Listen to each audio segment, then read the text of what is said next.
completely crashed the Phantom 4 Pro today.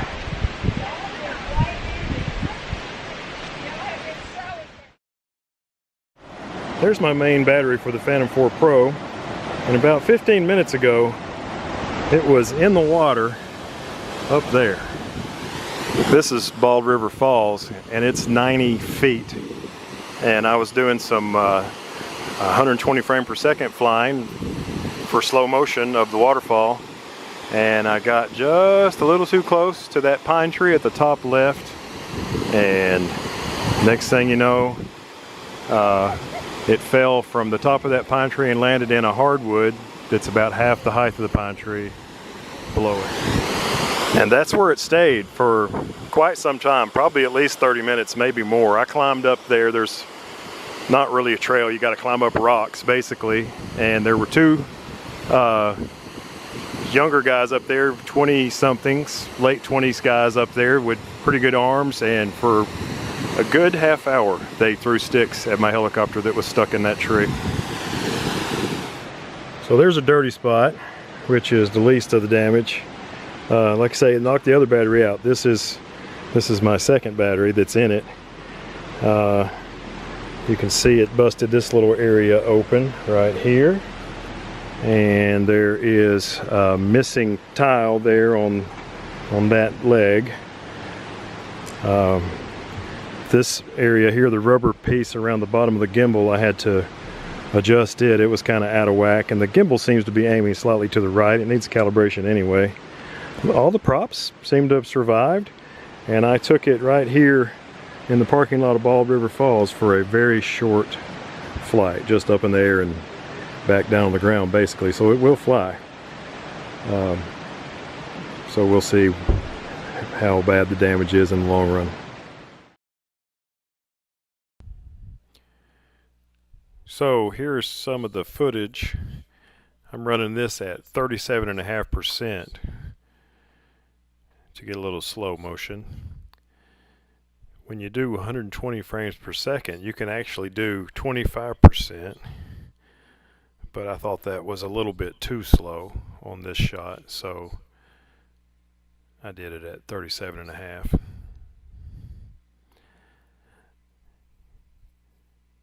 Even though there hasn't been a whole lot of rain lately, the waterfall's still flowing pretty good. I've been there when that thing is just huge from left to right. See the two guys on the rock up at the top? Those are the fellas that helped me get the Phantom 4 Pro out of the tree. And they helped for a long time. I really appreciate them. Because even though it's not perfect anymore and it has issues like the sensors on the rear, the obstacle avoidance sensor on the rear is out of whack. At least I have it back. This is normal speed. You can see one of the two guys is up there on that rock right now.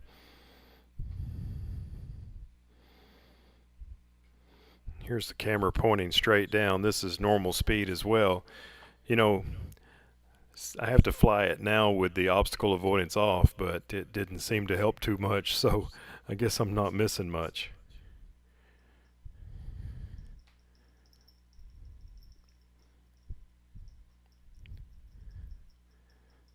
Waterfalls look cool when you look straight down at them. Altitude drop.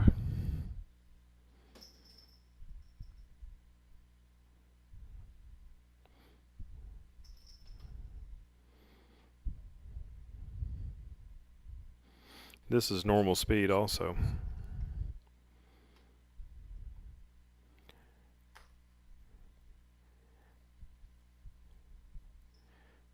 And this is the penultimate shot, the shot before the crash.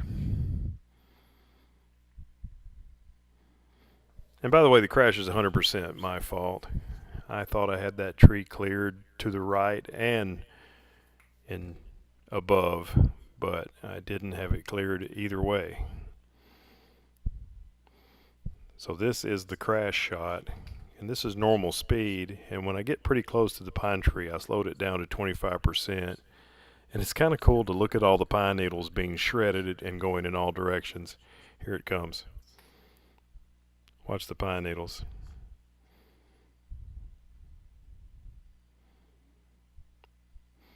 The good news is this flight was on the way home. I stopped in Tellico, which is on the way home from Bald River Falls, and did a quick flight around this water tower to make sure everything was working.